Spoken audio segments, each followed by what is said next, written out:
Hello everyone, my name is Cenk Baykal and today I'll be talking about persistent surveillance. So to begin with, let's consider a motivating example where we monitored these three different species of birds. And these birds appear in species-specific locations with unknown rates. And since we only have one UAV, we can only observe one location at a time. And there's travel costs associated with changing the observation target. So given this setting and a cyclic path such as the one shown in the figure, one question we can ask is, how long should the robot observe at each location? Or in other words, what should the optimal observation times be in order to optimize our monitoring objectives? Well, this would depend on our monitoring objectives at hand, so let's consider an intuitive one. One could be to maximize the number of observations that we collect in order to facilitate data collection. Another simultaneous objective could be to maximize the balance of observations across different species so that sufficient heterogeneous information can be obtained from different parts of the environment. And so the persistent monitoring problem then is to generate the optimal sequence of observation times while taking into consideration multiple cycles, since this robot can traverse this cyclic path more than once. So example applications of this, as we saw, one of them is monitoring wildlife. The other is surveillance of natural phenomena such as volcanic eruptions or floods, friendly and unfriendly activities, as well as urban events such as monitoring traffic congestion around the Boston area. So to formalize our problem formulation, we have n discrete locations where at each location events follow a Poisson process with an unknown rate parameter. And the monitoring policy at the kth cycle, as in the kth traversal of the path, is just a sequence of observation times. And our overarching goal is to generate the optimal sequence of monitoring policies such that the two aforementioned objectives are optimized. And just to repeat them and flesh them out, the first one was to maximize the number of events, and the second one was to maximize the balance of observations. And without getting caught up in the details, one thing to note here is that in order to evaluate these objective functions, we require knowledge of the event rates, but since they are unknown a priori, we are led to the previous talked about a kind of a bandit problem where we're faced with the canonical exploration and exploitation trade-off. So there's been a lot of related work done in the realm of persistent monitoring, especially in the persistent surveillance, as well as sensor scheduling, where the robot is modeled as a mobile sensor. However, a lot of the algorithms with theoretical properties that are presented hinged on the assumption that these rates were known a priori or only concentrated on a single objective function. In our work, we relaxed the assumption of known rates, and yet we still consider the multi-objective optimization problem of maximizing the number of events observed and the balance. And we propose a greedy algorithm that generates policies that are conducive to both exploration and exploitation. We show that it exhibits favorable algorithmic properties and that it performs well in practice. So our algorithm takes a per cycle policy generation approach. So we generate a single cycle at a time. And this is a formal definition, but without getting caught up in the details, we see that since we have no bounds on the duration of the persistent monitoring task, this is actually an ill-formed problem. And solving this optimization problem actually yields assigning infinite amount of time to each location. So in order to circumvent this problem, we take into account two considerations. The first consideration is that our policies should be a function of the uncertainty over event statistics, which is the exploration phase. The second is that they should also be a function of our monitoring objectives evaluated using our most up-to-date rate approximations, which is the exploitation part. So in order to tackle the first consideration, we propose the uncertainty constraint, which mandates that the posterior variance for each rate decreases by a constant factor after each cycle with high probability. And we show that the computation can be straightforward by just performing Bayesian inference using Gamma-Poisson model just for conjugacy and constructing a credible interval. And we show an efficient generation of a feasible set of solutions. And I'll leave the details to the paper. But the take-home message here is that this uncertainty constraint enables us to patch this ill-formed optimization problem and provides a lower bound on each observation time. And in practice, it may induce behavior that looks something like this, where we begin with a prior on the rate of each station, and after each cycle, our uncertainties decrease in a constant and uniform manner across all locations, leading to controlled uncertainty decay. Now, having generated these appropriate observation times, we may consider the balance of observations across the different stations. And here is plotted on the y-axis is the expected number of events, approximately, using our rate approximations. And we see that there's too much attention being given to the orange station, for instance. And we patched this by identifying the bottleneck, which is shown here. And we can simply use a water filling-like algorithm to equalize the observation times for each of the stations. So we can change the value of the first observation time and so forth until they're all equalized.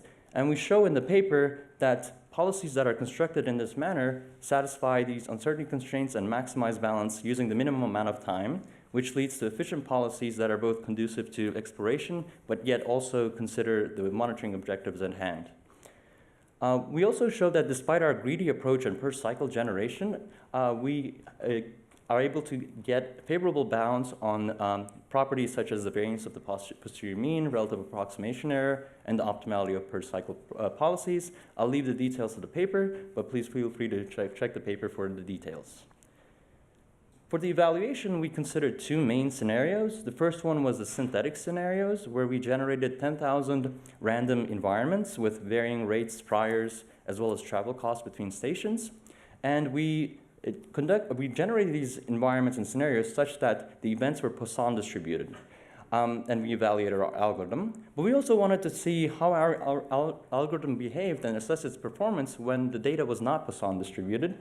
So we actually simulated a town as depicted in these figures using a game engine called ARMA 3. And in this case, the objective was to monitor and track these yellow backpack-wearing agents using different viewpoints around the town. So depicted here are two different viewpoints from which we could make observations. And the interesting thing to note here is that these appearances of these yellow backpack-wearing agents was non-Poisson distributed, so it gave us a chance to assess and evaluate our algorithm's performance when one of our assumptions was did not hold.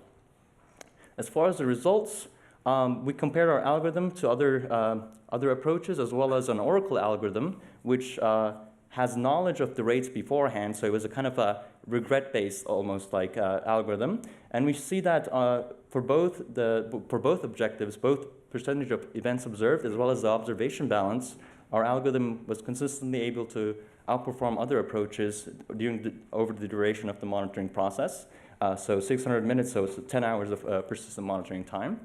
We also evaluated the uncertainty decay and tried to quantify it. So shown here is the percent approximation error of our rate approximations as well as the mean squared error. And we see that our algorithm is able to lead to more explorative policies that lead to a sharper and more aggressive decline of the approximation error. And as far as the yellow backpack scenario, the same story holds despite the differences in distribution of the data, where our algorithm is able to achieve a higher percentage of events observed and also a higher observation balance. And we can see a similar story playing out in the uncertainty and relative approximation error. So to conclude, we presented an algorithm that relaxed the assumption of known rates, and we showed that despite a per cycle approach to policy generation, that it exhibited favorable algorithmic properties, and we showed that it performed well in practice, even on non-Poisson distributed data. Since our submission, we extended this work to unknown and dynamic environments, which was our recent submission, where, as you can see depicted in the figures, the rates may be time inhomogeneous and subject to temporal variations. So we were able to extend our work to both unknown and dynamic environments. And finally, the dirty laundry. Even though our method seems to work well in practice, it can still be considered a greedy approach to policy generation, and there may be more appropriate ways to construct these policies. In addition, our method was designed to work with a single robot, and the generalization to multiple robots may be non-trivial. With respect to the analysis, it'd be interesting to see if we can get tighter bounds. And one thing that would be really interesting is to impose or establish some sort of regret bounds in the face of multiple objectives, both balance and number of observations. But these regret bounds would be analogous to those in like multi-armed bandits. But it'd be interesting to see how that would play out in the case of two objectives. So thank you, and I'd be happy to answer any questions. Thank you. Let's start with our respondent, Ram. Great talk. We answered a couple of my questions already. work, but I'm curious how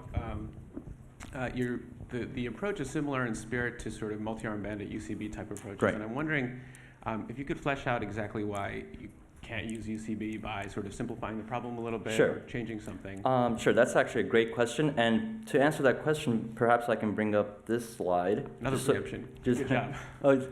So in our problem formulation, so some of the main differences between the multi-arm bandit and this setting is that we have both continuous state and parameter space where we're trying to generate observation times, which are real valued parameters. We have cyclic policy structure, meaning that we only always have to visit station 1 first, station 2 first, and then station 3 first, and then back again. Another perhaps more subtle, actually another perhaps significant difference is that we have multiple objectives. In multi-arm literature, you usually have reward, let's say, and you try to achieve sublinear regret over time and construct long-run average policies. But in this case, since we have two objectives, both balance and the number of observations, we couldn't directly apply the well-known methods such as UCB or even XP3.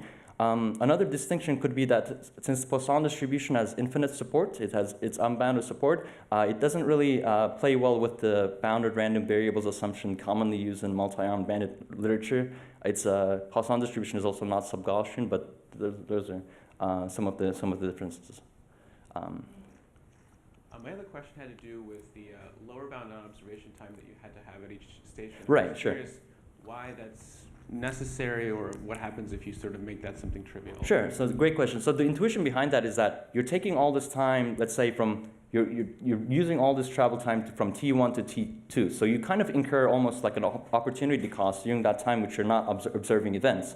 So the idea is to make your visit to the second station or to each station worthwhile in a sense, and to also push for more explorative policies.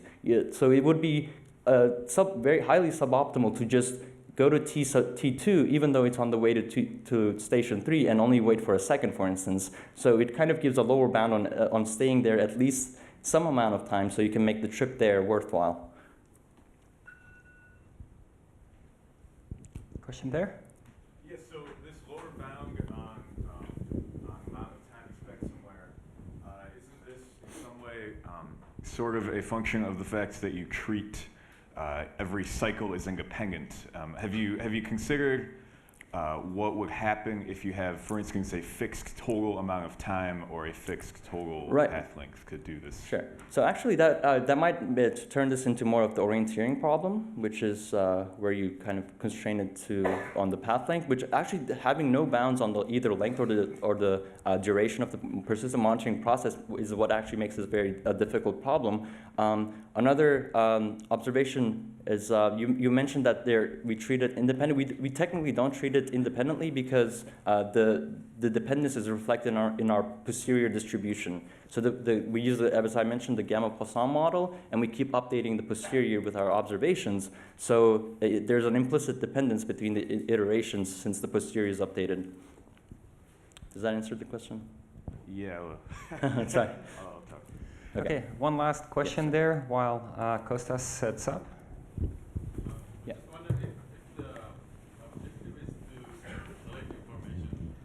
If the objective is information gathering, isn't it reasonable to set a threshold as entropy? And then as long as the uncertainty is below that threshold, it's independent of the number of observation, we also exploit the prior information that we have.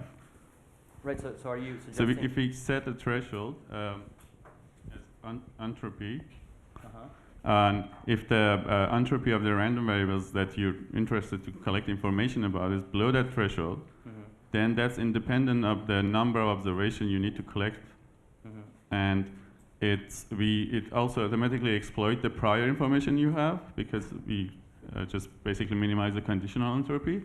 And also it has a nice property that from the optimality point of view, it's monotonically decreasing. So if I'm understanding correctly, you're suggesting using entropy instead of the threshold and entropy of the random variable. When it's below that threshold, then we stop information gathering because basically we know enough about the distribution.